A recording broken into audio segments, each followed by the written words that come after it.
Menyang ngendi Kiai? Tumuju wonten lengkehing Gunung Tidar. Jengandika kula aturi maladi ning dhateng mriku sinten ngertos?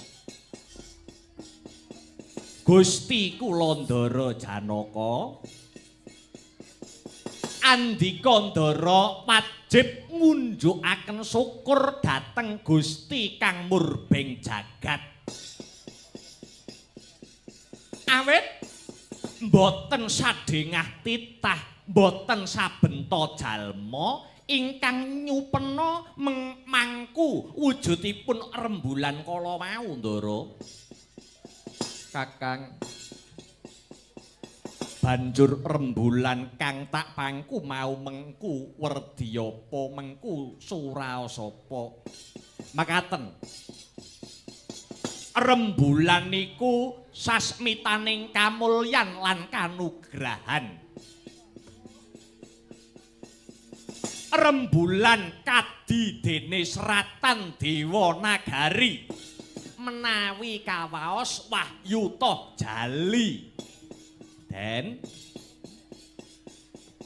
cekak cukupe ing ripalenggahan sakmangke Jawata badhe ngandhapaken kanugrahan wujudipun wahyu toh jali kala mau Ndara. Toh niku tegese pangurbanan. Jali niku saka tembung jalu ingkang mengku werdi putra utawi Atmaja. Sapa sing kecondhokan wahyu toh jali punika ing benjang cedhak turunipun badhe dados ratu ingkang ageng utawi gedhe pangaribawanipun.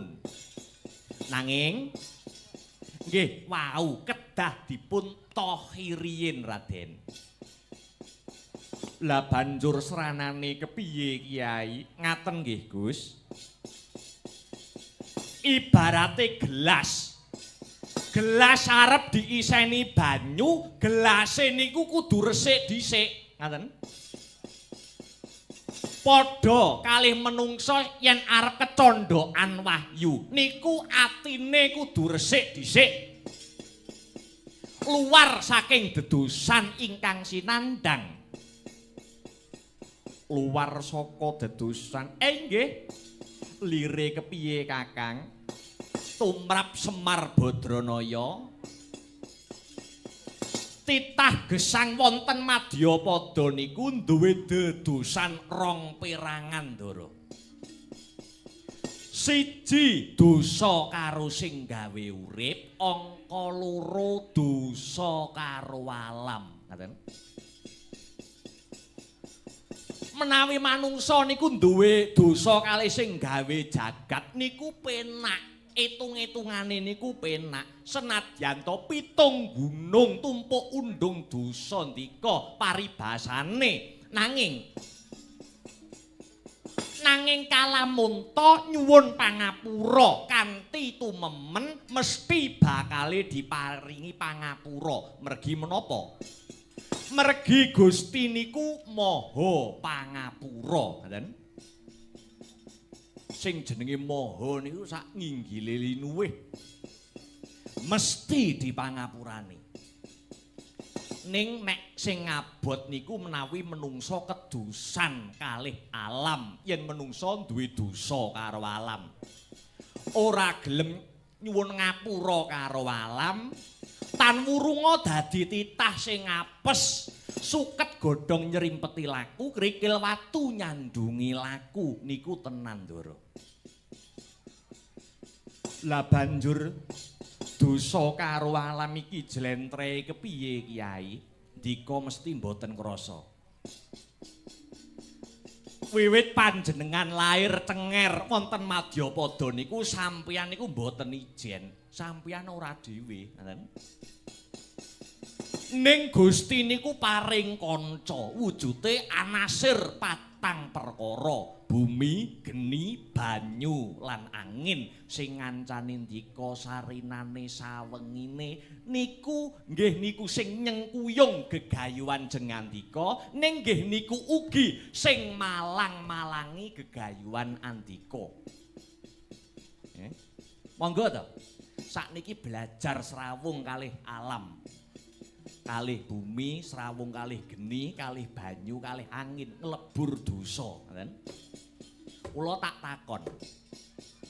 Sampeyan napa tau ngelengke wanci mboten ketang sak menit nyuwun ngapura kalih bumi, kalih geni, kalih banyu, kalih angin. Pun ate dereng.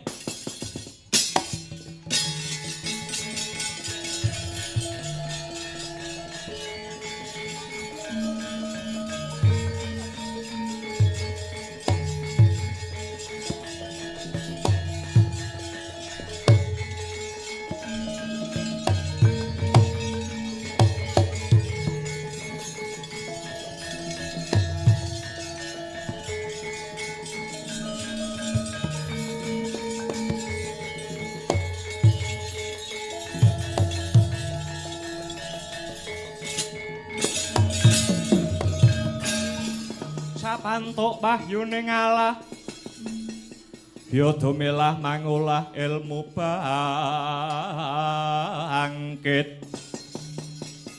bangkit mikat reh mangukut kukutaning jiwa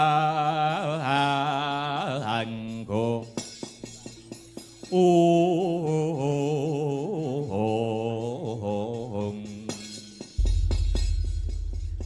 Waduh Kakang Semar babar pisan Arjuna durung nate. Lah mila niku Gus. Sumangga sakniki kula dherekake menyang ngendi Kiai? Tumuju wonten lengkehing Gunung Tidar. Jengandika kula aturi maladi ning dhateng mriku sinten ngertos? Sinten ngertos kanthi sedya sing becik kanthi niat kang apik Jawata badhe ngandhapaken kanugrahan wahyu toh jali dumateng Dikandara Dananjaya. Semar inggih badhe anganti Anoman utawi Ramandayapati kagem jejagi wonten sakupenging Gunung Tidar kala wau Ndara. Iya, Kyai. Aku banget condong Kang Sarta rumajang marang keparenge Kakang Semar Badranaya. Monggo lon-lonan lumampah, Gus. Mugi-mugi kanugrahan wahyu toh jali mengke saged anyembuh kamulyan lan katentremaning praja Ngamarta.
Yo!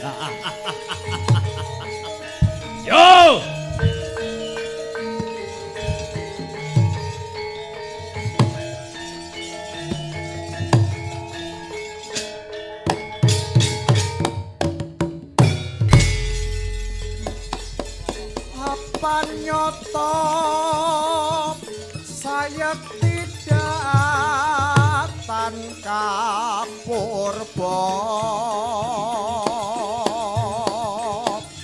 dening manungsa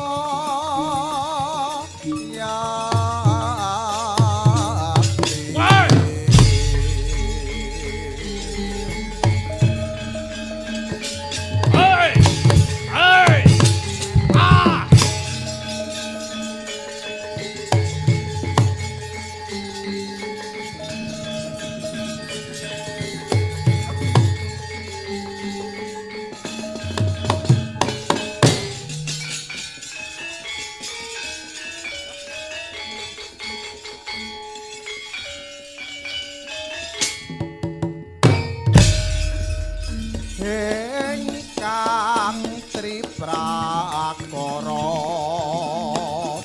kudu kalawan bejo kang sarta tekaning pati mungguh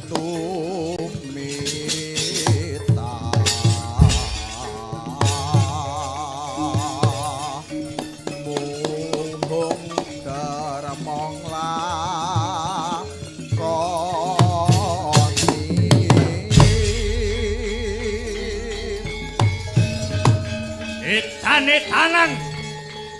Oh.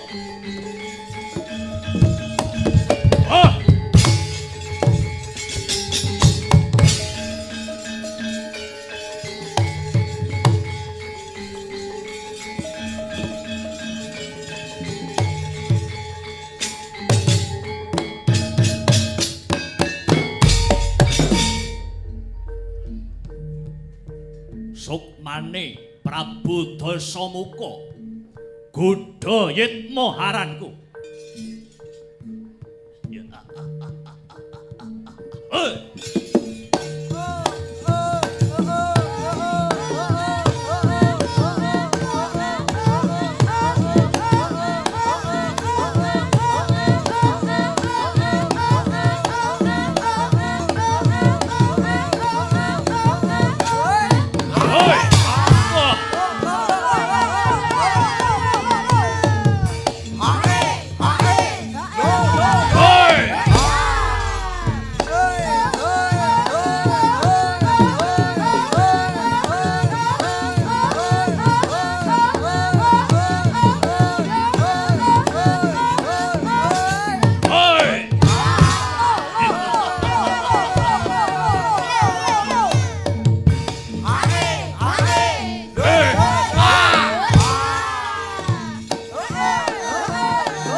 Beda mantrim belum Sarawita. Rene.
Lungguh.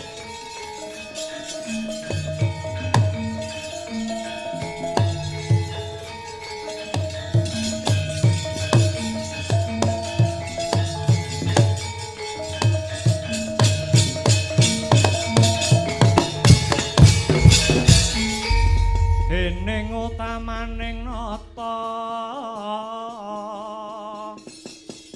berbuti pawalak sana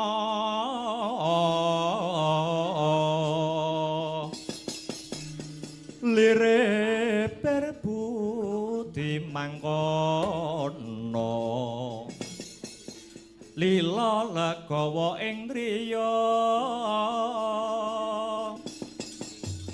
hangga ganjar saben dina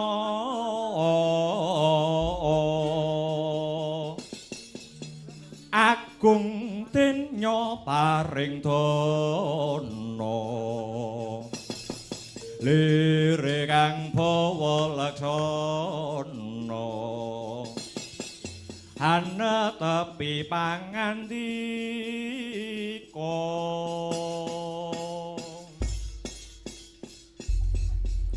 Arca manik sejatining alam kang tinuding ing jagat.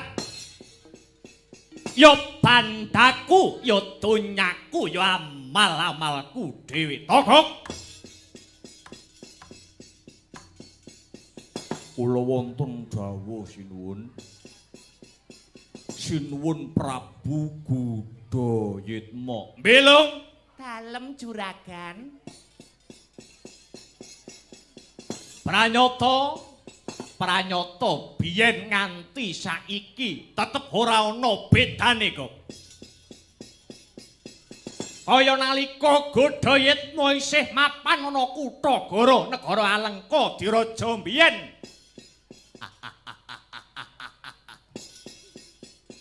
Kamulyan lan kawibawan nikmat kang sarta mupangat isih tak regem. Senadyan Ngalengka wis kepungkur adoh apa iki sing jenenge kaswargan sejati kok. Lho. Nyuwun sewu nggih sinuwun. Jaman Ngalengka niku sampun kepungkur tebih, ngoten. Pun jaman boten enak, sampeyan niku janjane sampun mati. Iya. Aku wis mati, negara Ngalengka wis rusak. Ning iki swarga kok. Iki swarga sejati. Swarga matamu picek kowe. Aja kasar ngono. Wong kaya ngene kok swarga. Wong nek serakah dakah dadine ya ngono kuwi, Kang. Ngono. Wong kene iki nggon ora penak, nggon angker wingit kaya ngene kok diarani swarga. Lah iya. Menengo sik lho. Heeh. Ngaten nggih sinuwun. Teng mriki niku sanes swarga, ngaten. Nanging sampeyan niku tumemplek aning kayu watu saben malam Jumat Kliwon niku dikutuki wong, ngoten. Sing kandha sapa? jajal lekno mripatmu. Delengen. Kabeh isih jangkep. Kabeh isih tak regem bondo donya isih tak gaduh. Nayaka Punggawa isih akeh. Abdi-abdiku isih jangkep. Delengen, kabeh isih melu aku, ngono? Iki kabeh ya isih wong gawanku saka negara Ngalengka biyen. Wis leganono wae lho, Kang. Ngelegani wong edane pira wene ta? Coba sawangen. Sing godhang ngendi? Indrajit isih, Paman Prahasta ya isih, kabeh isih jangkep. Ngaten nggih. Sampeyan niku klentu. Kleruku mapan ana ngendi? Sampeyan kandha jare kene isih temata, napa-napa wonten. Ning ngaten nggih. Negara Ngalengka niku riyen nggih negara luhur. Ning sakniki nggih pun ajur, ngoten. Biyen kesuwur ning sakniki pun lebur. Merga wit ratu nganti tekan nayakane arang-arang sing gelem tumindak jujur. Mboten gagas ing pitutur, anane mung ngaji mumpung golek misuwur. Kawulane do disingkur, mripate nggih pun do blawur. Tumindak ngawur, golek seneng sing tanpa nganggo ukur, mula dadine nggih mboten genah kados ngaten iki. Entene nggih mung kejegur-jegur. Ngaten sinuwun. Nalikane sawijining titah, nalikane sawijining menungsa lagi kumbul kahanane, nalikane titah lagi mapan aning pucuk ing panguwasa, niku mubaling rasa kemingsun niku nggih teng mriku niku. Nganti mboten krasa nek sejatine kabeh niku dadi mala. Mula wong kuwasa duwe negara, mongko sing jeneng negara niku bakale akeh pepetenge. Yen siji kurang sandang pangan lan pegawean. Niku angka siji. Lah angka loro, yen panguwasa ora duweni watek, ber budi bawa leksana. Angka telu, yen lakune ngukum sing ora jejeg. Mula kula niku dadi pamong jenengan niku ngantos jeleh. Lah yen adi kula Semar nika dadi pamong panengen sing dimong wong sing luhur bebudene, ning beda critane kalih Togog ngaten. Yen Togog niku pamong pangiwa, sing kula mong niku wong sing brengkele tumindake, sing do angel tuturane. Mula kula niku jane pun gedhing. Mosok nganti tekan alam kene barang isih kula tutke. Nggih. Ning pancen iki pun gawean kula lan kewajiban kula kedah kados ngaten iki. Cukup lambemu menengo. Lerenana lehmu guneman. Arep dikaya ngapa lan kepiye gegayuane godhoyetmu tetep siji. Napa?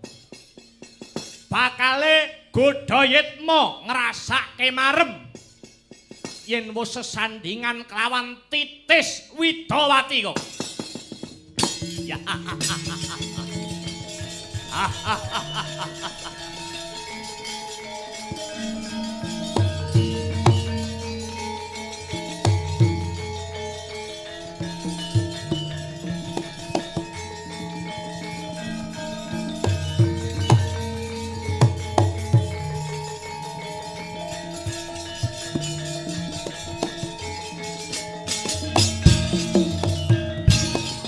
Yaksa Gora Rupa Risadeng nalendra yaksa laku kang malmalih kang sinuwun niki jamanipun ganti sampeyan napa mudeng ingkang dados pengawakaning Dewi Widawati. Aku ngerti kok, Godhayatma mudeng. Sinten? Ora ana liya kejaba putri Trah Mandura, ya kuwi si Sembadra, ya si Lara Ireng. Aku wis kelakon nyebar telik sandi. Mbok menawa yen dina sak mengko bojone Sembadra ya kuwi panengah Pandhawa sing jenenge Arjuna lagi lunga saka kasatriyane. Lungane Arjuna mau lagi teteki Brata ana lengkehing Gunung Tidar. Lan bombongku maneh kok senengku maneh. Kethek putih sing ngerti marang pengapesaning Godhayatma si Anoman uga melu njampangi ana Gunung Tidar. Murcane Anoman lan si Arjuna ndadekke saya gampang anggonku nyidra Dewi Sembadra ya Lara Ireng kok. Piye, Lung? Wis ta titenana. Ben ditutuk-tutukne, Kang, ben diseneng-senengne sik. Wis tak titeni wit biyen. Wong lanang iso rusak nggur perkara loro. Wong lanang Iso rusak uripe iki perkara loro. perkara apa wae? Siji perkara dhuwit, loro perkara jerone jarik. Lah iki.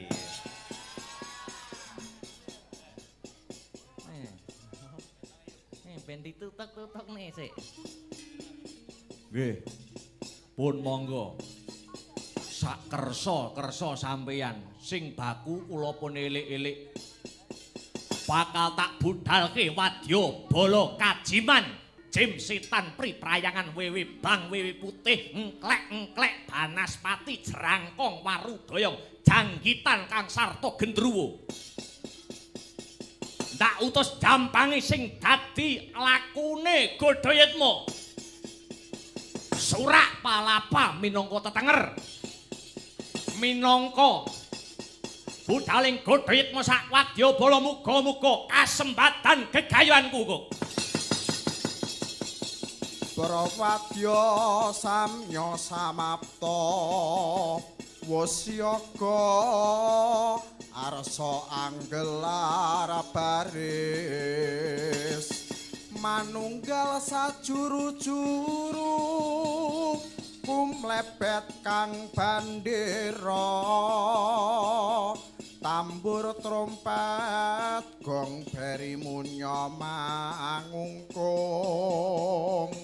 prawadya bala palapa manunggal sigra lumare.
Walah.